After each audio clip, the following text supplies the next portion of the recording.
आज की बात है।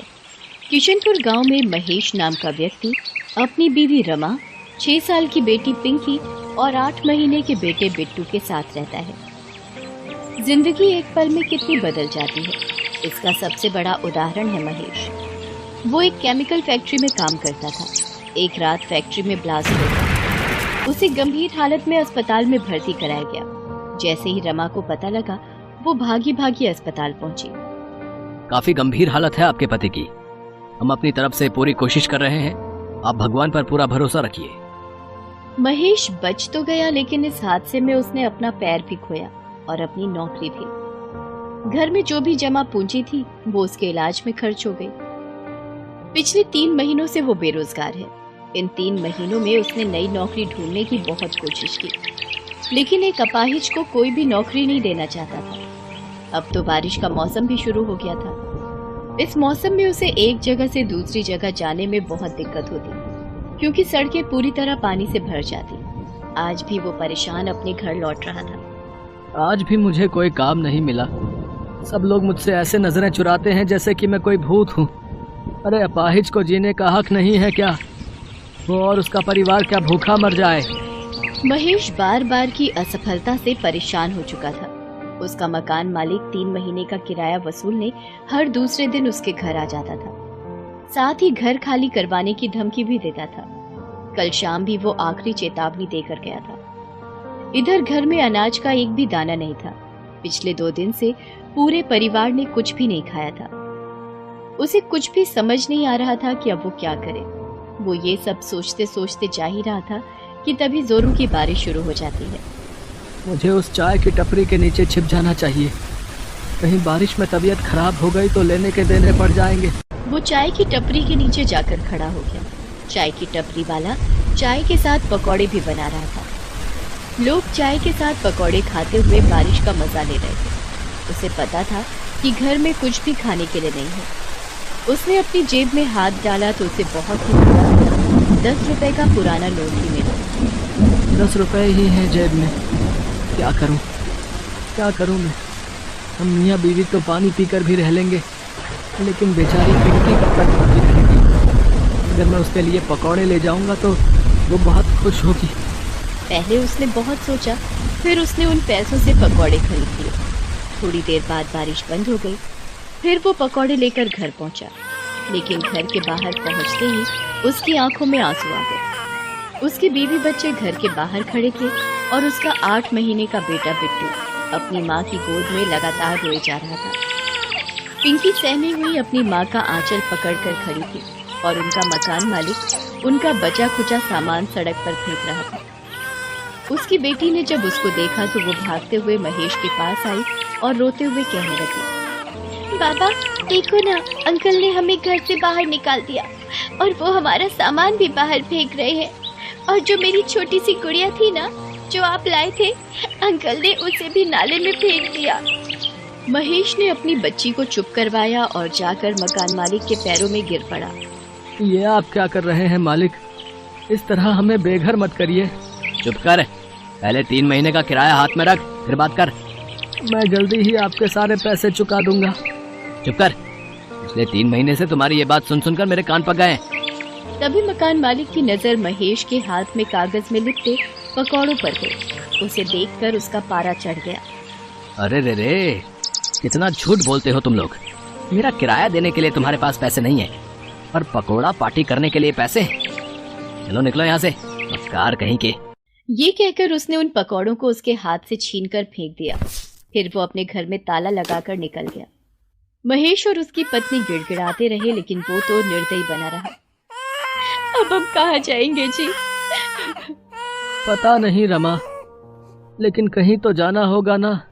छोटा मोटा सामान अपने सिर पर उठा वो सड़क पर निकल गए और तभी एक बार फिर से जोरों की बारिश शुरू हो गई। वो बारिश से बचकर कहीं छिपना चाहते थे, लेकिन कहीं दूर दूर तक कोई जगह नहीं थी। रमा अपने छोटे से बेटे को अपने सीने से लगाए चली जा रही थी।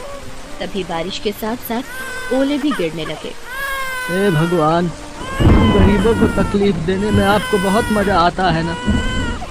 बारिश तो हो ही रही थी, अब ओले भी पड़ने लगे। लेकिन तभी महेश की नजर सड़क पर पड़ी सीमेंट की पाइप पर गई। उसने सबको पाइप में झुकने के लिए कहा, लेकिन पाइप तक पहुंचने से पहले दुर्भाग्य से ओले का एक बड़ा सा टुकड़ा पिंकी के सिर पर गिर गया। उसके सिर से खून बहने लगा और वो बेचारी जोर जोर से रोने लगी। रमा ने झट से अपनी गोद से बिट्टू को उतारकर महेश के हाथ में दिया और अपनी साड़ी का पल्लू फाड़कर पिंकी के सिर पर बांध दिया। माँ, सिर में बहुत दुख रहा है। रो मत मेरी बच्ची, ठीक हो जाएगा। वो सभी पाइप के अंदर बैठ गए और बारिश के रुकने का इंतजार करने लगे, लेकिन बारिश रुकने का नाम ही नहीं ले रही थी। तभी उन्होंने देखा कि उनके सीमेंट वाली पाइप से कुछ दूरी पर एक बड़ी सी गाड़ी आकर रुकी। उसमें से 2 कपल बाहर निकले और बारिश में भीगने लगे।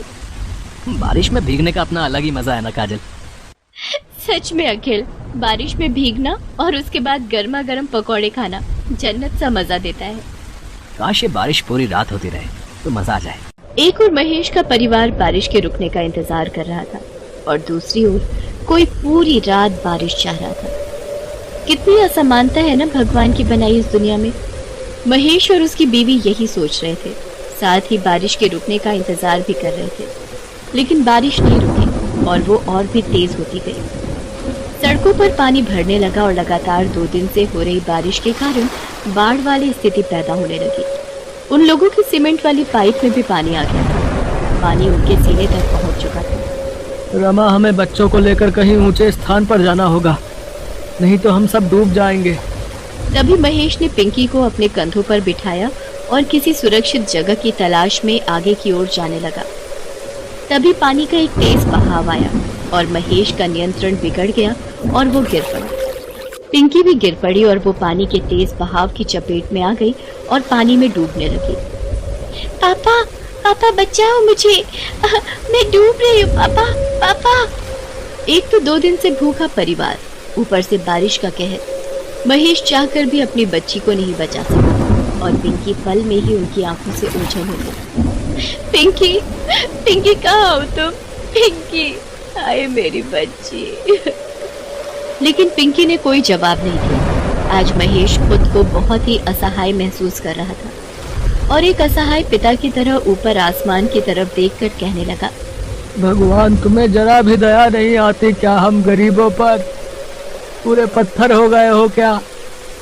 पहले तो मुझे अपाहिज कर दिया और फिर दाने दाने को मोहताज कर दिया, फिर सिर से छत भी छीन ली और अब मेरी बच्ची को भी ले गया। कान खोल कर सुन ले, तू मेरे लिए भगवान नहीं, पत्थर है, पत्थर। वे उस बाढ़ से किसी तरह बचने की कोशिश कर रहे थे, लेकिन उनके पैर जवाब दे चुके थे। भूखा शरीर अपनी ताकत खो चुका था। उनके पैर लड़खड़ा रहे थे और वो भी इस बाढ़ की चपेट में आकर डूबने लगे।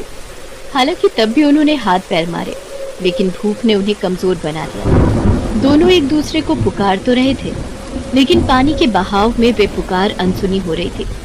रमा, रमा, बिट्टू। लेकिन शायद मौत अभी उनके हाथ की रेखाओं में नहीं दिखी थी। तभी तो वो पानी में गिरकर बेहोश हो गए थे और बहे जा रहे थे। तभी बाढ़ राहत कार्य वालों की नजर उन पर पड़ी और वे उन्हें अपनी नाव में बचाकर राहत शिविर ले आए। इस बारिश में हम तीनों तो बच गए रमा, लेकिन इसने हमसे हमारी पिंकी को छीन लिया, हमसे छीन लिया रमा। वे दोनों एक दूसरे को पकड़कर रो रहे थे कि तभी एक नन्ही सी बच्ची, जिसके हाथों में बिस्किट और ब्रेड का पैकेट था, वो पैकेट उसको राहत शिविर वालों ने दिया था, उनके पास आई और पीछे से आकर बोलने लगी, बाबा, बाबा, क्यों रो रहे हैं आप लोगों को भी भूख लगी है ना? ये लीजिए ब्रेड खाइए, अंकल ने मुझे दी थी, मैं आप लोगों का ही इंतजार कर रही थी। वो आवाज पिंकी की थी। पिंकी को देखकर महेश और रमा फूट फूट कर रोने लगे। पिंकी को भी राहत कार्य वाले बचाकर शिविर में ले आए थे। अपनी बच्ची को जिंदा देखकर वो लोग ऊपर वाले को देखकर उसका शुक्रिया अदा करने लगे। पूरे 1 महीना वो लोग राहत शिविर में रहे। उसके बाद सरकार ने उन्हें कुछ पैसे मुआवजे के तौर पर दिए, जिससे वो नई जिंदगी की शुरुआत कर सके। आज महेश एक चाय पकौड़े की दुकान चलाता है। उसकी जिंदगी अब पहले से बेहतर हो गई है। बारिश ने परीक्षा तो ली उसकी, लेकिन उसी बारिश ने उसे फिर से अपने पैरों पर खड़े होने का मौका भी दे दिया।